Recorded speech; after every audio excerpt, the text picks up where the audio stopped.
Hey everybody, Keith Dotson here, and in this video we'll be examining this undated cabinet card portrait. There's no photographer's mark to help us establish a location, but we do have a handwritten inscription with a few names.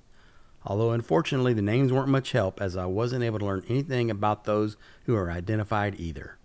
So we have no date, no location, and no information about the subjects. But even so, I find this to be a very compelling photograph. The photograph was probably taken in the 1880s or the 1890s, but since ballpoint pens weren't in widespread manufacture until the 1930s, the inscription would have been much later, which explains why the person in the middle, who may have been a friend of the Mattoxes, was unknown to the descendant who labeled the photo later.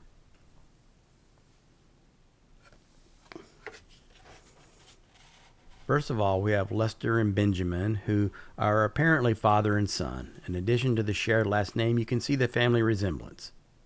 I love that Lester came for a portrait wearing pinstripe overalls with a suit coat and a tie.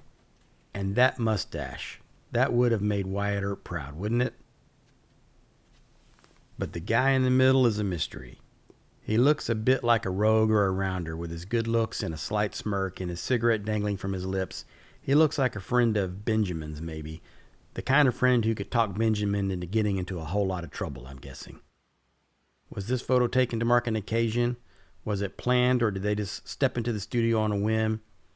These are just more unanswered questions. Most cabinet cards featured an albumen print, which often had a reddish-brown or yellowish-brown appearance. But I think this might have been a silver gelatin print. And if so, it's evidence that this might have been taken at a later date, maybe closer to 1900. Pocket watches with chains, as shown here, dangling from the waistcoat pocket, went out of fashion around World War I with the advent of wristwatches. Well, that's all I've got for this one, everybody. I hope you enjoyed seeing these faces from the past. Thanks for watching.